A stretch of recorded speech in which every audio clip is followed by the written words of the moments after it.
And now, you're tuned in to RBLR, the home of Tampa Bay's Reveler Sports. Hello, everyone out there in Tampa Bay and beyond. This is James Knowles coming at you for the RBLR Sports Podcast. I am here, just like I am most weeks, with my co-host, Carlos. How are you doing, Carlos, on a very hot Tuesday evening? I suppose that would be most of the Tuesday evenings that we've recorded, but this one is also very hot. We're live. We are here. I'm doing well. I'm alive. As Pitbull famously once said, another day above ground is a good day, James. Pitbull original. Pitbull original. What can I say? Love that man. Hope he's doing well. Wonder what he's doing right now. What do you think Pitbull's up to right now? Well, if it's anything like that one campaign that he put out on the internet, then he might be doing a concert in Alaska because a bunch of people trolled his polls. Sure. There's that. He just bought the naming rights for FIU's football stadium, also known as Miami FC's home stadium sometimes. That's right. So that's fun. Pitbull news out the way. Here's another guy to think about randomly. What do you think Stuart Campbell's up to? Let's throw that out there. I haven't heard about him in a while. That's a good throwback for the Rowdies community, but I have no idea what he's doing right now. Anyway, think about that for a little bit. There's your question to ponder for the rest of the podcast, James, and anybody else listening live right now. We're here. We are here to talk about the Rowdies, James, like you said. I'm excited. As always, talk about the Rowdies. We could lose 5-0, and I'd still be happy to talk about the Rowdies for an hour. Maybe not happy. Well, I would talk about the Rowdies for an hour. Maybe not. Would talk about it. Yes. Yeah, for sure. We played a game, and I'll save my thoughts on it for a little bit, but I'll say it was probably one of the more exhilarating 0-0 ties you'll ever see, especially if you're a neutral. Can't imagine it was very much fun for either the Phoenix fan or the Rowdies fan to see a 0-0 draw, but it is what it is, James. How are you doing before we talk about any of that anymore? Because we have some thoughts to share, but it's not important yet. I want to hear what you're saying. What are you saying about the James Knowles part of our podcast? Well, I'm doing okay. I have to get through this week before we have our very first game for the Tampa Bay Sun, and that is what is eating at me right now. So I'm just counting down the days, counting down the minutes up until we get to see the Tampa Bay Sun open their campaign. And if you want to hear more about the Tampa Bay Sun, we will probably be recording later on this evening for that podcast as well. Not you and I, Carlos, specifically, but RBLR Sports in general. So please tune into that as well. Yeah, Lizzie and Tom are doing a great job of covering them, especially with some preview coverage and review coverage of the game that we just saw this past weekend as part of a preseason friendly, getting the team ready for the actual season. But Carlos, like you said, we are not here to talk about that. We are here to talk about the Rowdies. So let's get into this game, because this past weekend, the Rowdies probably, let's say, disappointingly drew 0-0 versus Phoenix Rising out in Arizona.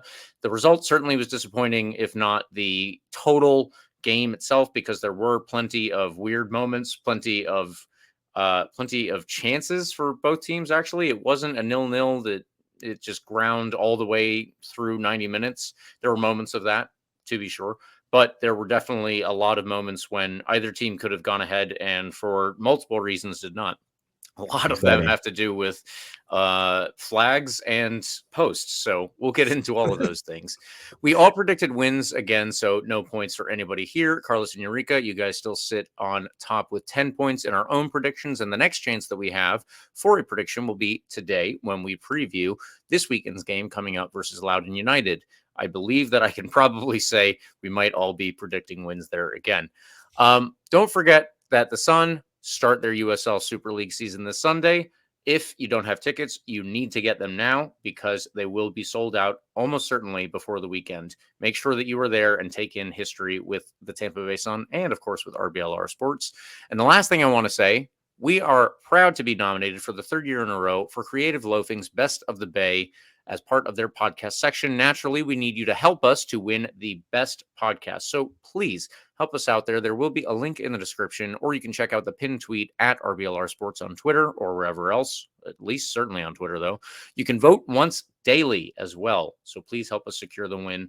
I believe you have to create an account with Creative Loafing, but it shouldn't be that big of a deal. As soon as you have, then you can vote for us and a lot of other businesses and a lot of other sections. So please help us out there as well. Now, Carlos, let's get into that Rowdies game, and we'll start with a quick recap here. Let's do it. James, it was none other than the main man back in goal, Jordan Farr. He was in the net as per usual, except that one game where Phil Brano started because Jordan Farr was having a child. So that's fun. Jordan Doherty on the back line, nothing unusual there. Freddie Kleeman slotted back there again with Guillen to his left. Out on the wing back spots, you have Pacific Nyangabira and Manjoma. Between them, Chrysostoma and Hilton, the dynamic duo we've seen develop this year together. It's been great fun. And nothing unusual up top, James. More of the same. Cal Jennings, Manu Arteaga, and Joshua Perez continuing in that attacking role. Like we've said, it's another, well, not another. It was a 0-0 game. We've already mentioned that a couple times. It was a fun 0-0 game. Again, I think it was an entertaining one, but certainly disappointing in that I think this was a game we should have won. Both just seeing what happened on the field and also in terms of just comparing the teams' form and whatnot, where we're at. This game felt like one we really needed to win to get something out of this little 2-week road trip, but I'll save that for just a little bit from now. Rivera did come on in the first half for Pacific Nyangabira, an interesting note there. Leo Fernandez and Christian Ortiz continue to return and make their way into their lineup. Christian Ortiz getting some pretty significant minutes towards the end. The commentators mentioned, he's not someone that's scored yet or played a ton, but this is a kid that's going to make an impact soon enough. I'd be scared to be the team against whom he makes that impact. He'll get hot in the right time. He's a kid. I'm really excited to see what happens when he does. Okay, that being said, zooming out slightly, it was none other than the Rowdies, again, that drew 0-0, held on to that third place spot, held on. It's like a positive spin on it, I guess. Long story short, Louisville City increases their lead at the top. They're up to 50 points. That's 10 more points than us. No games in hand for either of us or whatever. Charleston Battery has 49 points. We have 2 games in hand on them. Keep an eye on that. Could potentially catch up with them. But, man, that Louisville team is in incredible form. Yeah. And they seem to be running away with it now. They beat Sacramento at home in a thriller of a match. It was 4-3. Go watch the highlights of that one if you're bored. That was a pretty fun one to keep an eye on. Those are your top 3 in the East. Indy is 5 points behind us, and we have a game in hand. So a little bit of space there on that front. Again, holding on to third place. But we do want to make our way up the table. It just seems like it's getting more difficult by the week, James, even though there is still a lot of soccer left to be played. By the way, our friends in Miami have not broken double digits in points yet. They've played 23 games and have 8 points. They lost again 2-1 to the worst team in the West, El Paso. That's pretty rough. That was the bottom of the barrel bowl. Some entertaining moments over there too, actually. If you want to go watch the highlights of that one for whatever reason, you sicko, go watch that. In the Western Conference, New Mexico United stayed up top in first place with 41 points. Oakland played 2 more games than them. They're at 35 points. By the way, Oakland confirmed to be playing at the Coliseum next season. That's fun. Right. And Sacramento Republic is tied on points with them, but has a game in hand with 35 points. Again, Sacramento, I think, Sacramento dropping the third place this week after losing to Louisville and Oakland getting the win. Unusual not to see Sacramento Republic in first or second place at any point in the year, it feels like. So interesting note there. Okay, that's our conference standings. Memphis 901 FC's in 4th place, if you're curious about that. They're just kind of sitting there, 32 points. They're a sneaky team. And I do want to mention one more team before we move on. Las Vegas Lights FC is in 5th place with 32 points. That's not bad. Who the hell would have seen that happening? Not me. We knew they were putting together like a half competent team for the first time in a little bit. With all due respect to all of their past players, it seemed like it wasn't a very well-run organization, to put it lightly. They're turning it around, and they're in 5th place, quietly in 5th place in the Western Conference.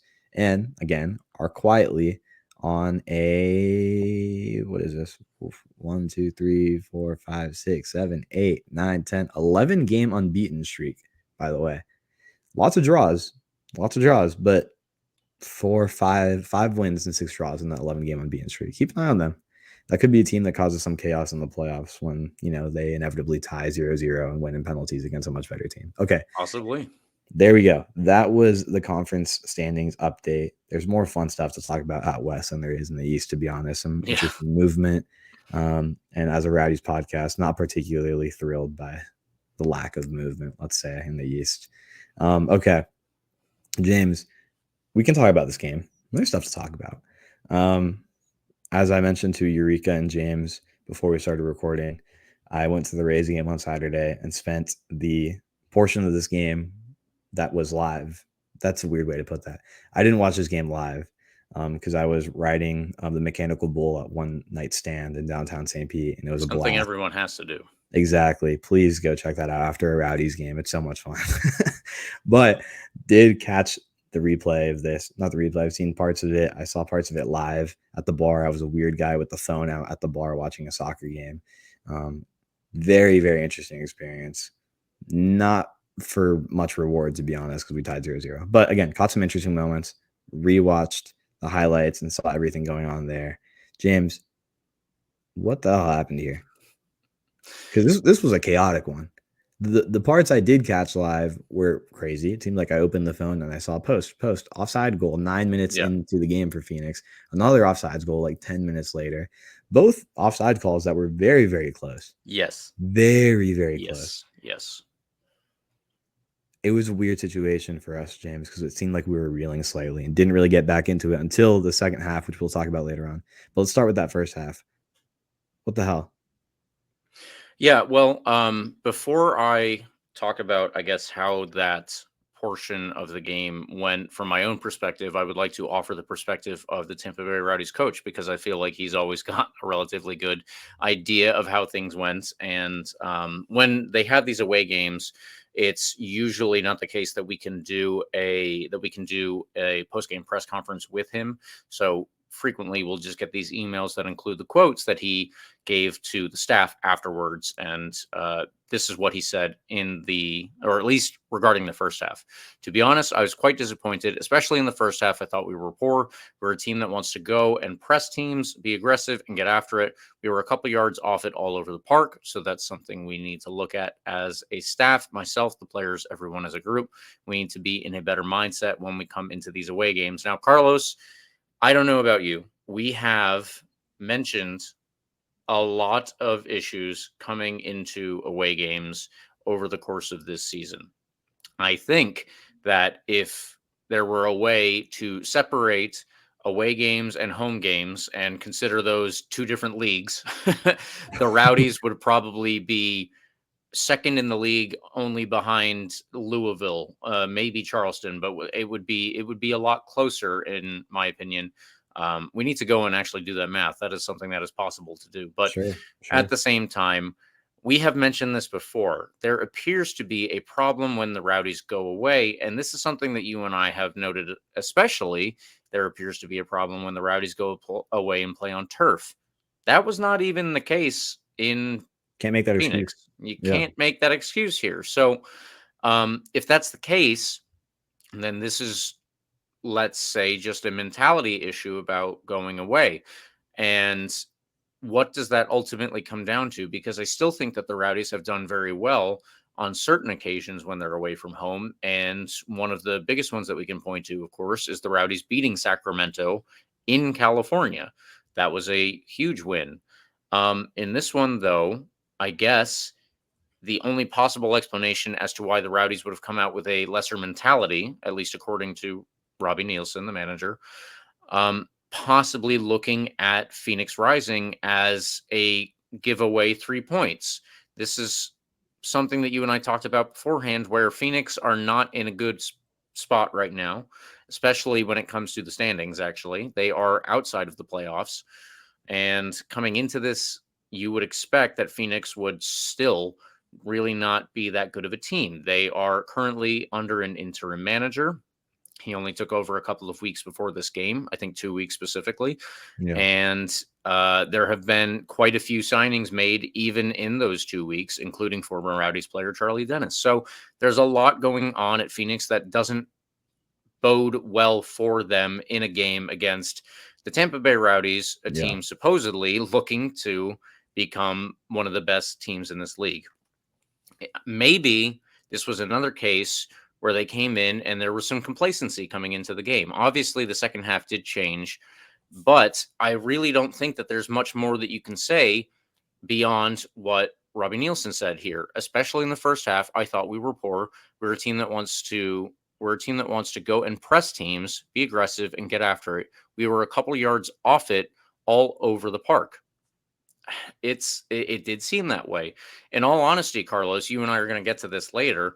My man of the match for this game, if you're a neutral, it would have been Edgardo Rito, or it would have been Carlos Azocar. I don't remember his first name for Phoenix, but they're two wingers. Two wingers were the two best players on the field for that first half.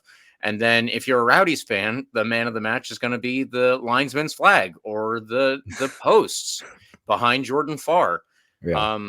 It was not our best performance in any way, shape, or form. And the fact that it came off the heels of Phoenix Rising looking the way that they have and being as poor as they have, that they fired their manager, an assistant to the manager that won them the USL Championship final only in 2023. That was only a couple of months ago.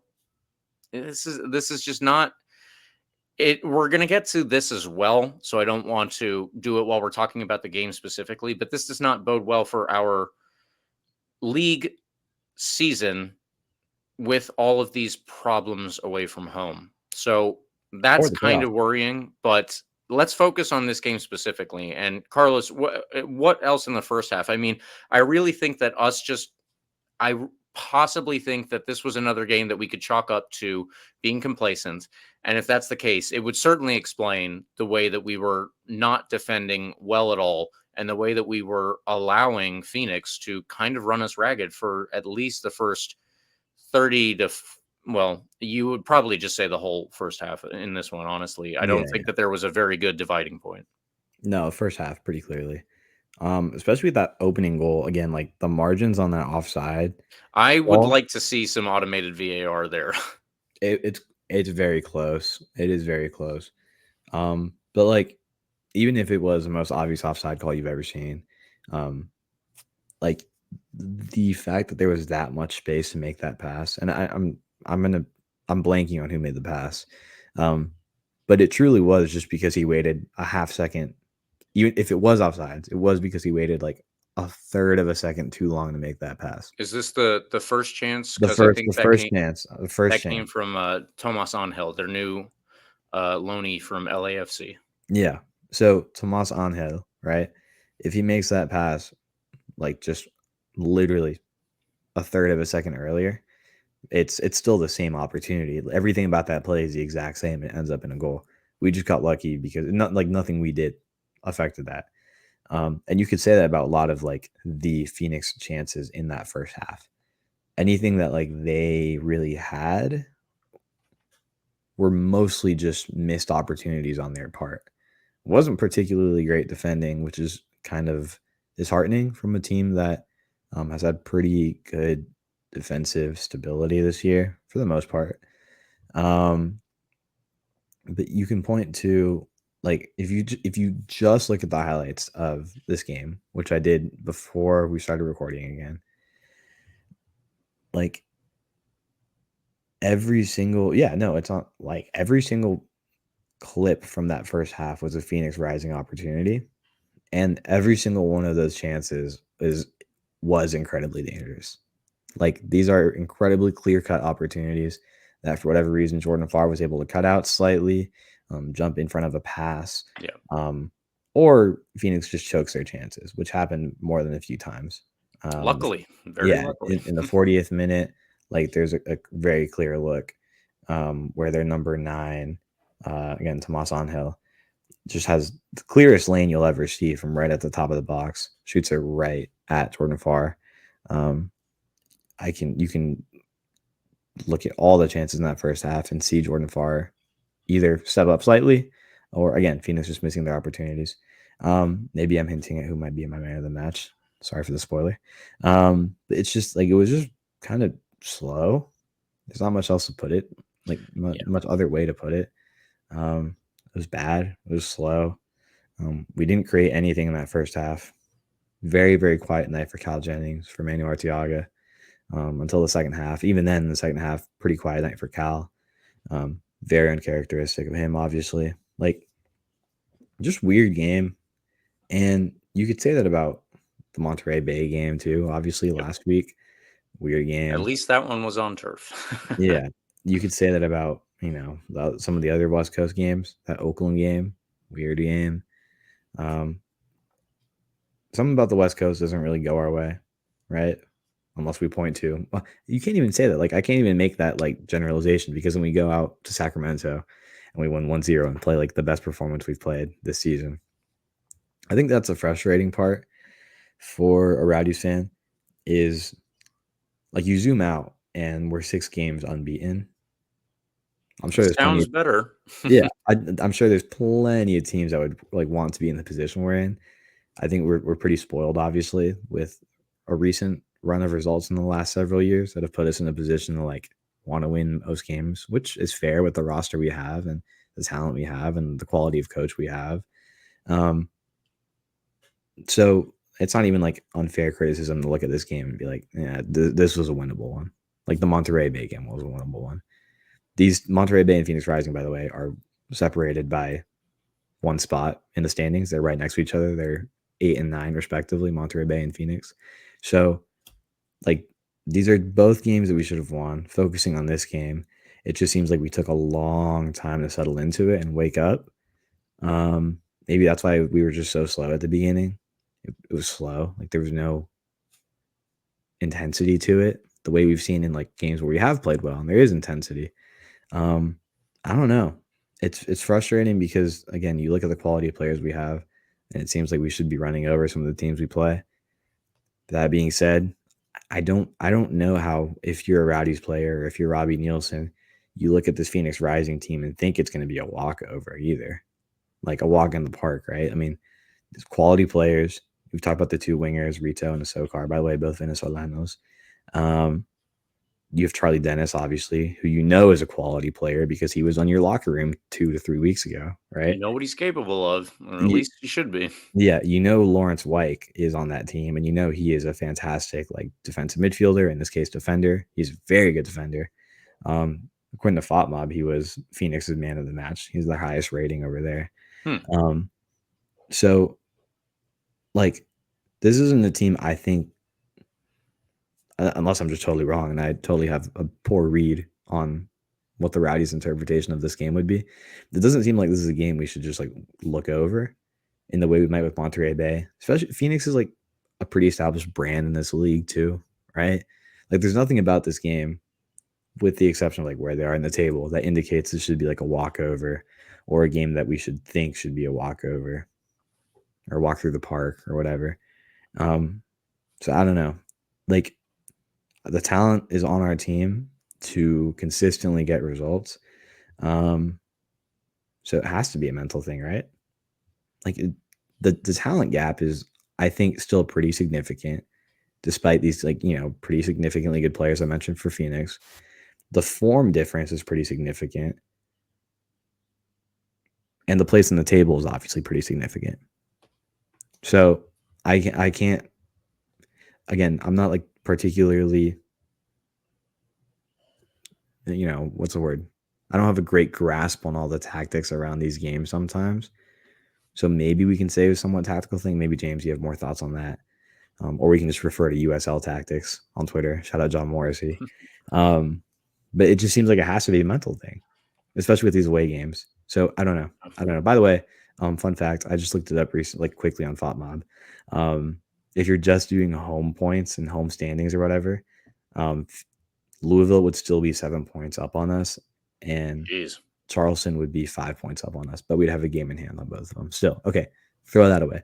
Point being, if we win a couple of these home games, we're looking at an entirely different layout at this point in the season. The table looks different. We're much closer to first place, and it really is a matter of like turning it up slightly. Because in the second half, and I'll just jump into the second half briefly here, James.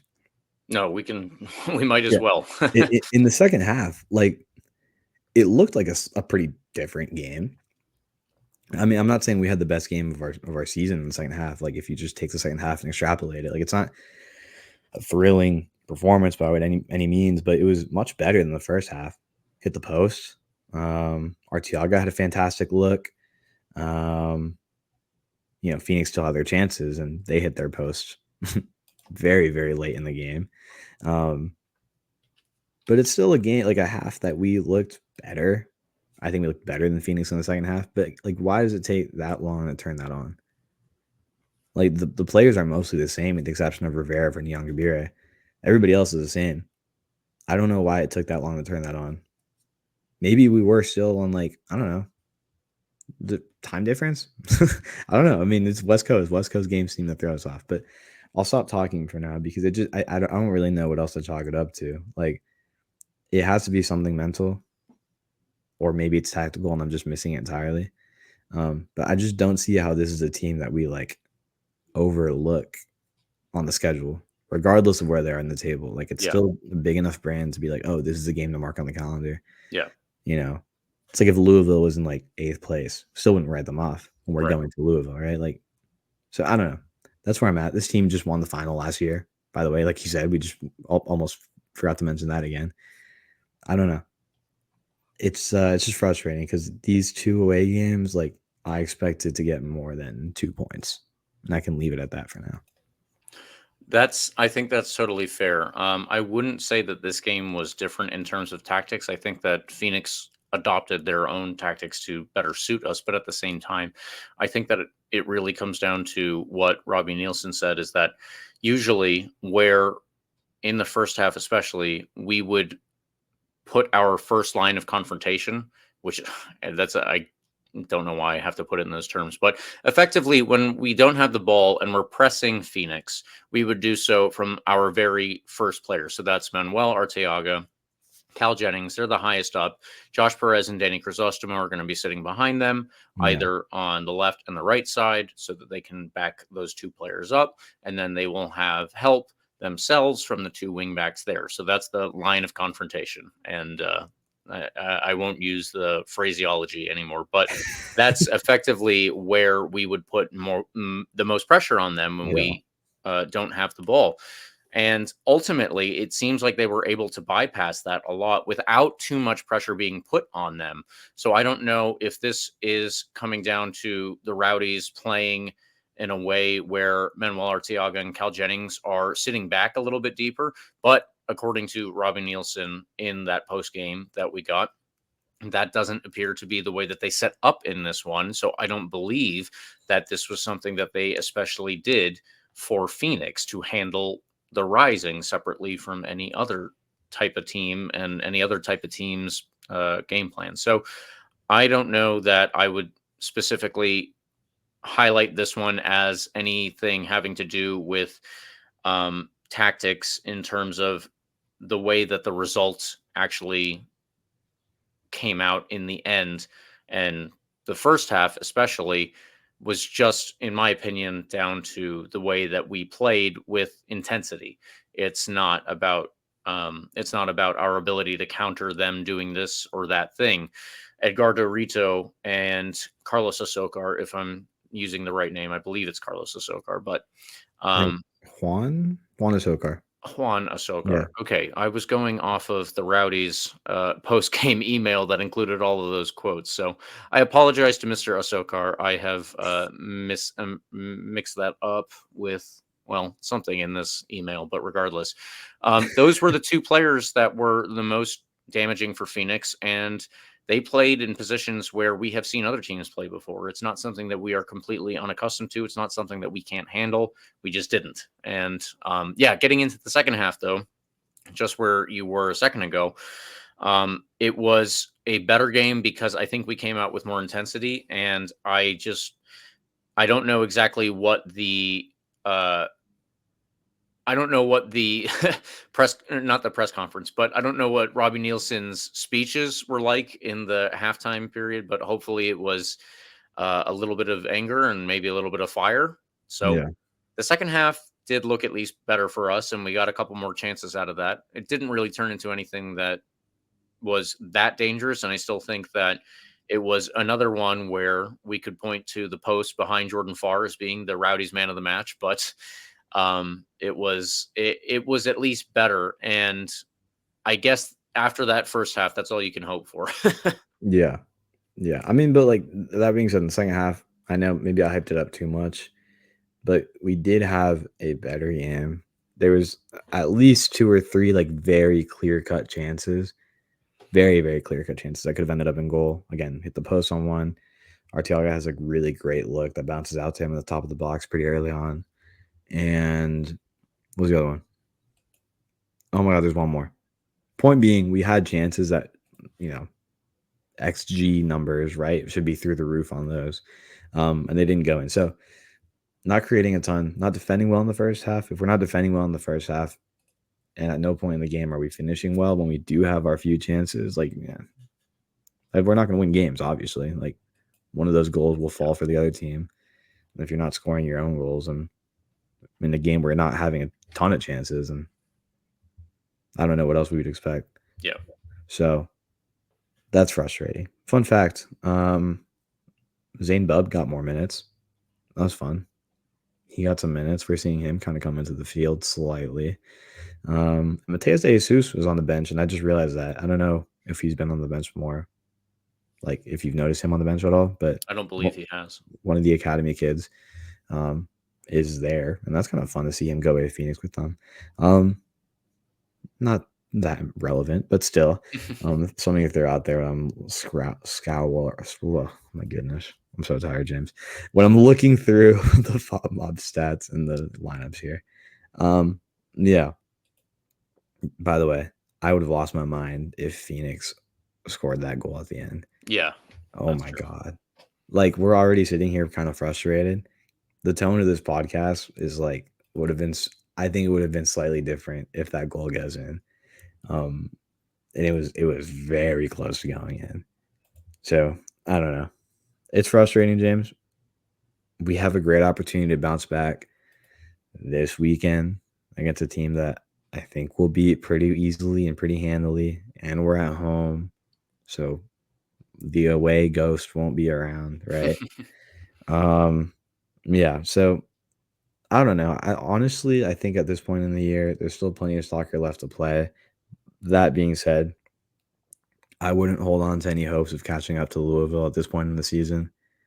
I think I'm ready to throw in the towel on that front. Unless they have some really catastrophic end to the season. Yeah, exactly. I'm not particularly, holding on to hope on that front anymore. Charleston, sure. I think at a point where we are at this point in the season, I think it'd be important to catch up with Charleston because the less away games, the better. Yes. That being said, if we have to go to Louisville regardless, I don't know how well our playoff chances will go, but I digress. That's for later in the year when we get closer to playoffs. But yeah, I mean, we still have those 2 games in hand on Charleston. Hypothetically, we win both, and we're within 3 points. So we can still catch up to Charleston. You can hold on to that hope. Louisville seems out of reach, and they're playing like the best soccer in the league right now. Yeah. So maybe we're in for another year of Louisville championship. I don't know. We could come back and beat them in Louisville like we've done in the past in the playoffs. But we'll save that for later on this year. Point being, Phoenix Rising FC maybe outplayed us. Doesn't matter. We tied 0-0. And it's a game that I think we should have won. So I think I can leave it at that, James, before I keep rambling on. Where I feel like I don't even think this is like a problem necessarily. It's kind of funny that you can pick up on a lot of repeated things we say about away games this year. You really can. Yeah. And maybe, I'm not the most creative mind in the world, James. So I reuse a lot of the words and adjectives I have for things. But I feel like this is just something that merits a lot of the same repetition. And you see the theme continuing on this year, whether it's the turf or the away thing or whatever. I think I'm ready to throw the turf excuse out the window at this point.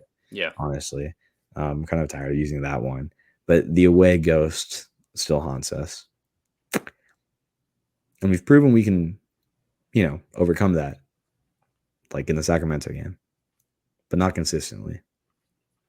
And maybe you don't need to be that consistent when the playoffs come around. You just win the big one and that's it. But who knows? Unique circumstances. James, do you have anything else to say about this game? I mean, I feel like I've run out of things to say. It was a weird one. We could have won. Maybe should have lost. I don't know. But we tied 0-0, got a point, finished with 2 points across 2 games in the West Coast last couple of weeks. Anything else to say? Just wanted to return real quick to Robbie Nielsen in that email that I got from the Tampa Bay Rowdies. The second half I thought was better. I thought we were a bit more aggressive in the press. We created some chances and could have nicked it.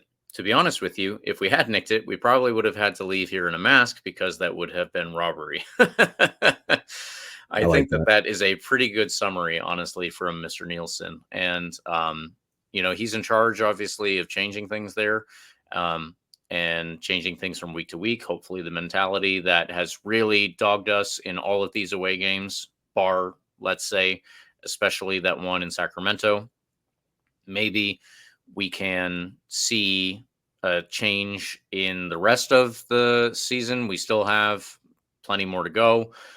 We have 2 Wednesday games coming up. I forget which of those are away. I think the second one, but it's going to be interesting to see how this turns out, because the biggest thing that I took away from this, Carlos, which is something you already said, we have all of these troubles away from home. It's going to impact us in the playoffs one way or another. Right now, because of our probably slow start as well, it's unlikely that we will be able to catch Louisville.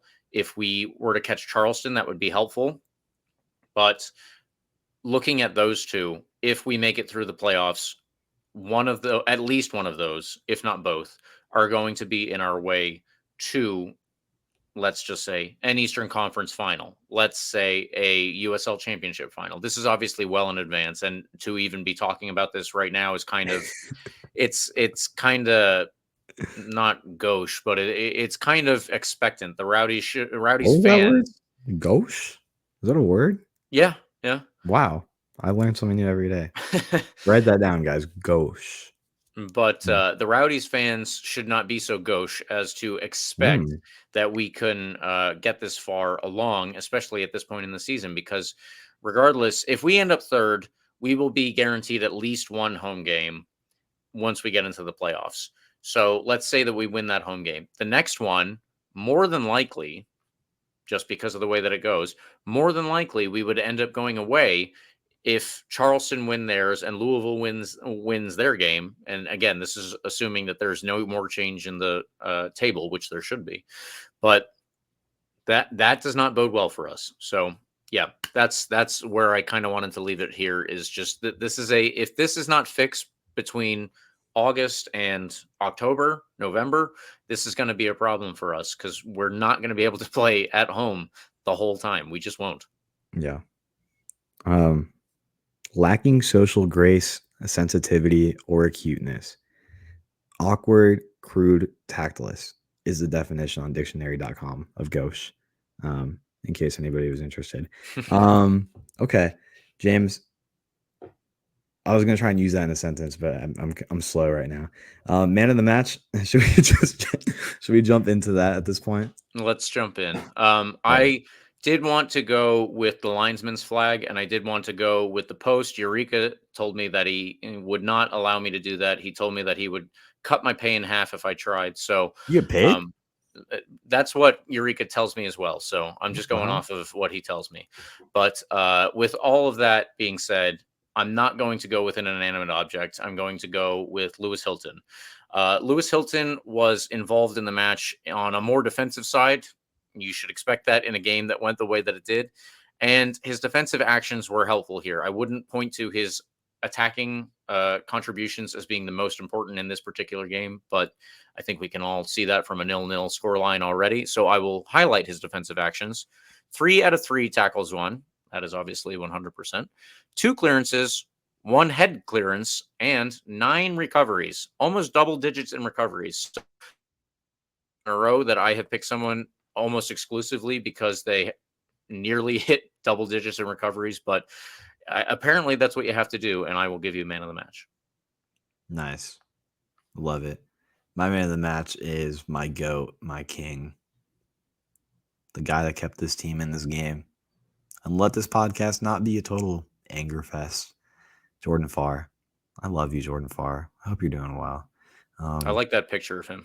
Yeah. Good luck with the kid, by the way, man. That's fun. What a great chapter of your life to be in. I don't even want to talk about how great he played or anything. Like, we all saw him play fantastic and make a ton of saves that kept the game 0-0 when it could have, again, maybe been what would have been highway robbery. Was that what Robbie Nielsen said would have been robbery if we won that game? Long story short, Jordan Farr was the reason why we even had a chance to win that game. Got out of there with 1 point. Right. So good for him. Good for the family. Good for the kid coming into the world. And Jordan Farr's athletic peak. That's so fun. Oh my God. Can you imagine that? Anyway, whatever. Shout out to him. That's all I got to say, James. I don't know. I'm kind of tired about talking about this game. I'm looking forward to talking about the next game where we can hopefully celebrate many a goal. And I don't know, hopefully not concede again. That'll be nice. Back-to-back shutouts? Question mark? That would be good. That is something that we haven't had a ton of this season. Yeah. Now, folks, before we get into that, I would like to say that, of course, we appreciate all of you following us and listening to us, taking us in every week, and maybe even reading articles if you are so inclined. But we would still like for you to give us a little bit more help while we do the podcast here. And we are proud to be nominated for the 3rd year in a row for Creative Loafing's Best of the Bay. We need your help. One more time, not just following us, not just liking us, not just tweeting at us whenever that is something on your timeline. Is it called a timeline on Twitter? But we need your help to win the best podcast category. Please follow the link in the description or check out the pinned tweet at RBLR Sports. You can vote once daily. Create an account with Creative Loafing. It is very quick, and then you can do that every single day. Please help us out here as well. We would appreciate winning the Best of the Bay podcast because we think we're the best of the Bay. And if you think we're the best of the Bay too, then maybe we will all agree RBLR is the best of the Bay. Aw. James, I think you're the best of the Bay. Thank you. I have been told that I could be the best ginger in at least many bars. Is that a category on Creative Loafing? I didn't get that far, so I don't know. I guess I usually went straight to best podcasts, and I don't know if I looked for best ginger. Best ginger in the Tampa bar scene, James Knowles. Vote for him. And if it's not in there, Creative Loafing, let's make sure it's in there next year. Okay. My sister's going to be so mad. Yeah. Speaking of gingers, are there any gingers on Loudoun United? To be determined. Yeah, I can't say I'm like that intimately familiar with Loudoun United's lineup. Actually, I can't tell you I'm familiar at all with Loudoun United's lineup. Without looking at our notes right now, I think I could name one Loudoun United player off the top of my head. If you were thinking Aiden Rocha, he's gone. Yeah, I know. And I was gonna say it too, but I had to hold myself back and say one. It was Zach Ryan, by the way. He's still probably the greatest attacking threat, and we'll get to that in a second. Saturday at 7:30 at Al Lang Stadium, the Rowdies are hosting a potentially gingerless Loudoun United Football Club. Be there. We're 3rd in the East, Loudoun are 8th, so not too bad by their standards with 30 points from their 22 games. They beat us in June for their 2nd ever win against the Rowdies. By the way, you might recall that one. That was a fun one. We need to make up points if we want a chance to catch up with Charleston, maybe Louisville if you're very optimistic. Last lineup, by the way, Hugo Farrell in net, Robbie Dembro, Jacob Erlinson, Keegan Hughes in the back with Kwame Awua, Tommy McCabe, Isaiah Johnson, and Keegan Tingy in front of them. Zach Ryan, Wesley Leggett, and Florian Velo should be up top. Florian Velo is a name, by the way. He's got the best mustache in the league. And he's had it for a while. Yeah, that's about all the stats I can give you on him, to be honest. Absalif Abukura also started up top, by the way, in that last game. Zach Ryan has 8 goals. Like I said, probably their biggest attacking threat. Leggett has 6, and Kali El Medkar has 5.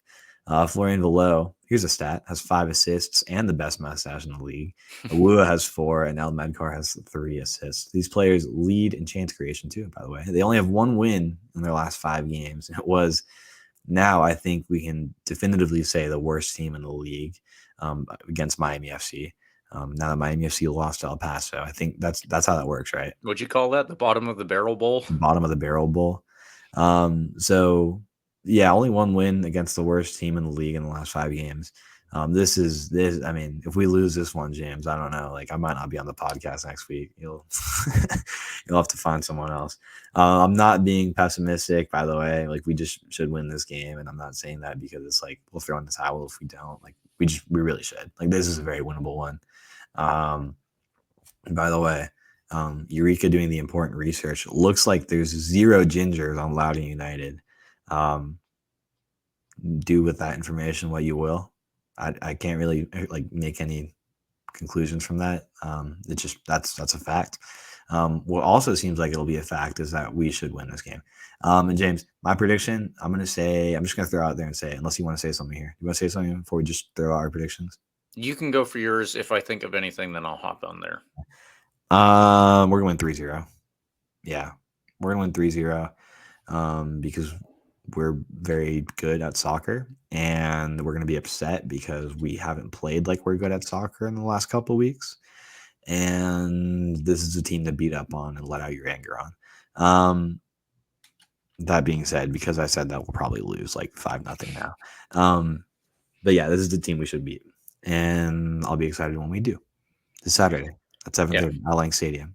And then you guys can all come with me to the one night stand bar and ride the mechanical bull after the game. There you go. Carlos is buying bull rides. Well, it's free, but the guy always asks for tips because then if you don't tip him, he's going to put it at like the maximum difficulty for you. So I'm not going to commit to that. Tip him however much you'd like. But I digress. Rowdies win 3-0. The best mustache in the league will be powerless. Even though, never mind, I had nothing else to say. I was going to try and make like another ginger reference in here while we were on the topic, but that's all I got. James, how do you think this game is going to go this Saturday against the powerful, the mythical Loudoun United Football Club? Yes, they are mythical, but I thought that I would just highlight they did line up, at least in the last couple of games that I looked at, in a 3-4-3. It should be noted Phoenix Rising lined up in a 3-4-3 in their 0-0 win versus us this past weekend. So I think that it is there is a potential that Loudoun could hurt us. I really hope that we are in a place where we would prevent that. We barely prevented that versus Phoenix, and I highlighted a still in the highlights package that the Rowdies sent of the pass that Tomas Angel made in that one sequence in the 9th, 10th minute, whatever it was, when Phoenix scored and it was called back offside. I don't know if it was offside. So I'm just going to put that out there and say, thank that linesman's flag again there, because that one didn't look so great. Zach Ryan plays a relatively similar role. He usually will sit up top as their striker, but actually they have moved a little bit where Wesley Leggett will be the player in the middle and Zach Ryan will move out to the wings a little bit. I think that suits him more because he can play in the same role that Asokar and Rito were this past weekend for Phoenix. Zach Ryan has obviously been cooking in those roles, and he should probably have a chance to do so here or there again this upcoming weekend. I'm just assuming because the Rowdies are playing at home, they will have whatever they need to boost their spirits and put them in the right headspace to be able to handle that. The only problem that I could see is, of course, Phoenix and Loudoun are in relatively similar places in the standings. Does that mean that we're going to approach this game like it's a walkover, just like we seemingly approached the game versus Rising? I don't know. But Zach Ryan, Wesley Leggett, those are going to be problems. And then El Medkar and Abu Kura are also going to be problems. I think Abu Kura is actually a DC United youth player, so he is using this as experience to try and get into the MLS squad that they have there. And obviously, every single game for all of them will be good motivation because they can all win contracts with DC United. They are still relatively connected, but there are plenty of potentials for traps in this game. Let me just put it that way. I still think that we are going to win. I think it's going to be closer than it should be. So that's why I'm going with a 1-0 win, because I think that the Rowdies will possibly approach this game thinking that it's already locked up. They don't have to worry about it. Why are we even out here? And then they will barely scrape away a win in the end. So that's just my prediction. I hope I'm wrong. Eureka also believes that we will win. It is a 2-1 win. That's 3 weeks in a row that the three of us have all chosen a win. Hopefully this will be the first time that actually comes true, because the last two did not. Yeah. All right, Carlos, anything more before we do our extra time segment? No.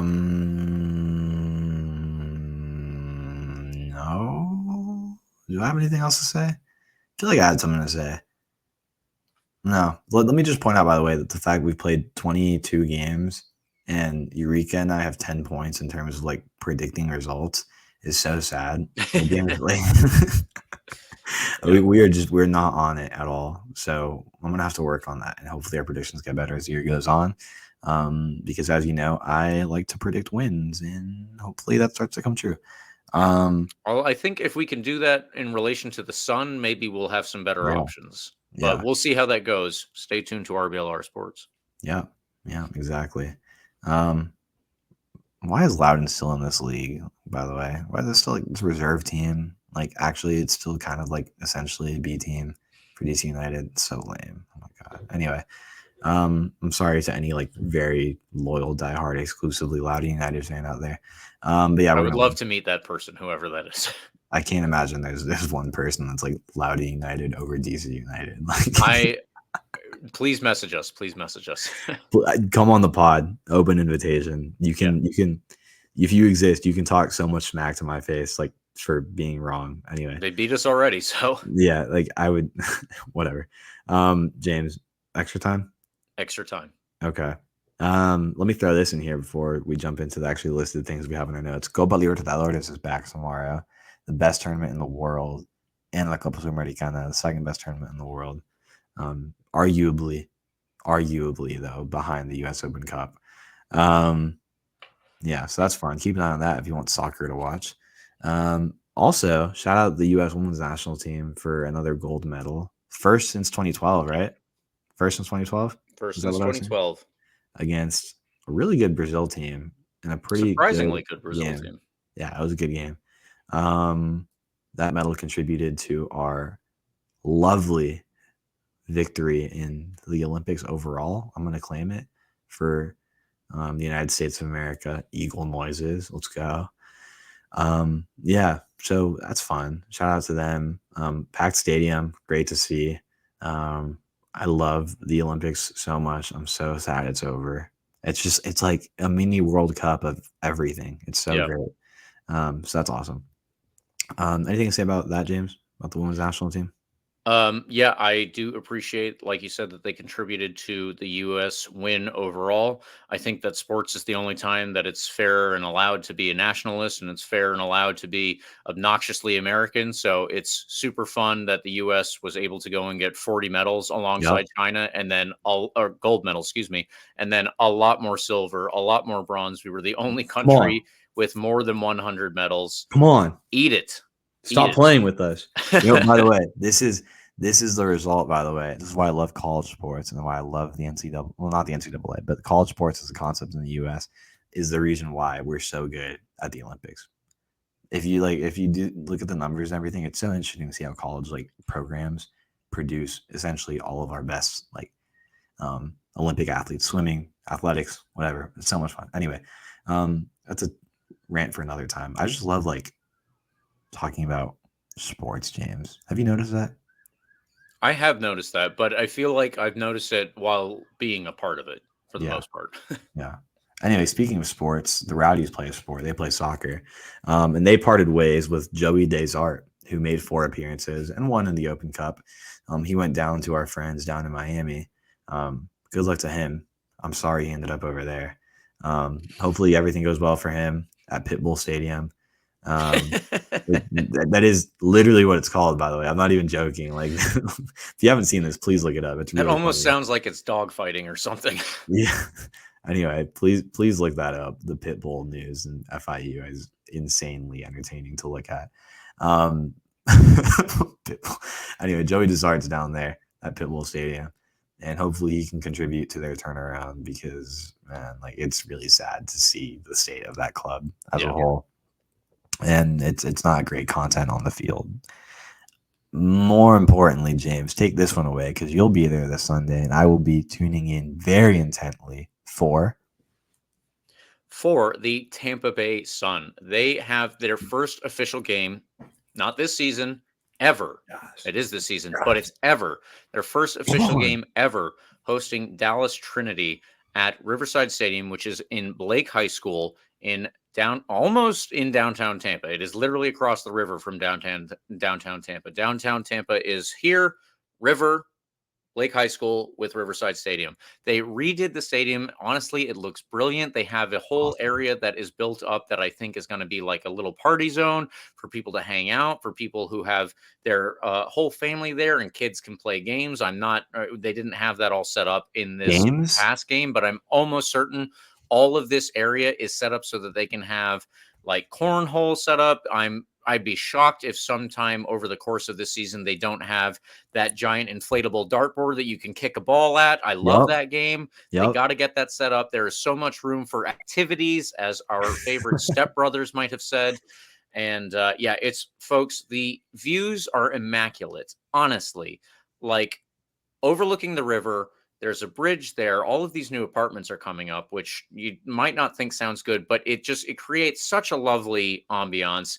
Armature Works is across the river. You can walk from Armature Works to Blake High School, both across one bridge and across a different bridge. There's Julian B. Lane Park that's right down the street. And that park, by the way, is very new. It's beautiful if you want to hang out during the whole day. I don't know if you want to spend a whole day at the park, but you can park there. You can park down the street.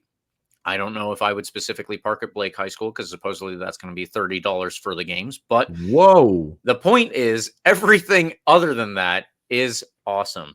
I really like it. And I really think that we have a very good chance. We don't know exactly right now. I'll put that out there. I will caveat this by saying it's very early days, but we have a very good chance, folks, of being the best team in this league, at least in year one, if not for the rest of time. Get out there and be part of history. Get to the first game. Cheer the girls on. Let's go Tampa Bay Sun. This Sunday, the Tampa Bay Sun. The Sun on Sunday. Wow. The Sunnies. The Tampa Sunnies. Bay Sunnies. Let's go. I'm excited. I am really excited, truly. They actually objectively do look like they have a really good looking roster. The talent is very interesting. Lots of overseas talent, and some overseas talent caveated, like talent from this area that was playing overseas. I'm trying to remember the name of the keeper that was playing in England, who's a local gal. That's really fun. She's coming back. Kaylin Marquise? Probably. I can't say I'm as informed with the roster as I should be. So you'll have to take lead on that. But I'm really excited. If you've ever really been to that area of Tampa, it's fun. Like, it's a cool area. Armature Works is fun. Great little pregame spot and postgame spot to be at before the game and after the game. There's dolphins in the water. Oh, I have run past that stadium. They do need to rebuild that sidewalk, by the way. But I have run past that stadium when there was a dolphin in the river, folks. Yeah, it's a possibility. You can see a dolphin and watch a soccer game at the same time. Not many places you can do that. Not many. Al Lang Stadium, actually, by the way. I've seen one dolphin at the game one time. So it's going to be really fun stuff. I'm excited. That area is nice. Took homecoming pictures in Julian B. Lane Park one time. Shout out high school. That was a good time. So that's where we're at. Tampa Bay Sunnies, Tampa Bay Rowdies, soccer, Tampa Bay. Speaking of Tampa, happy 813 Day. It's August 13th. The greatest city in the world is being celebrated today. I'm sorry to the St. Pete truthers. Tampa is the best city in the world. And I'll die on that hill. James, take over before people start yelling at me about Tampa being the best city in the world.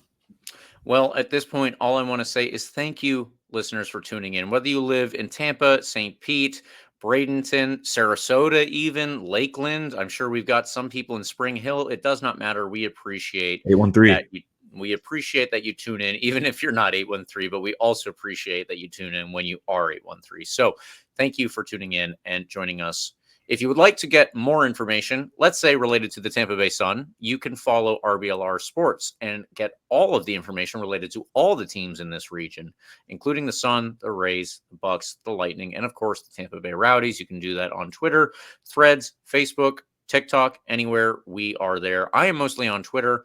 I am at RBLR James K, as you can see in my little name thing here. What about you, Carlos?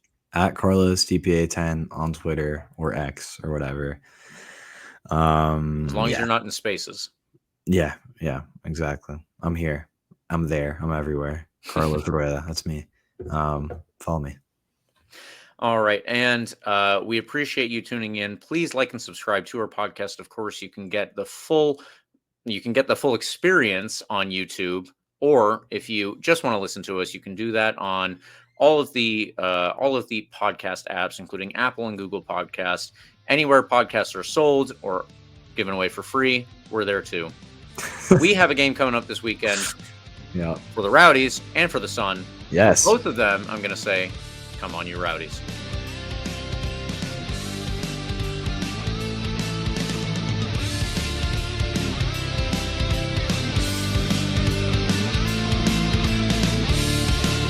Thank you for tuning into this presentation by RBLR Sports. On your way out of the stadium, please remember to like and subscribe.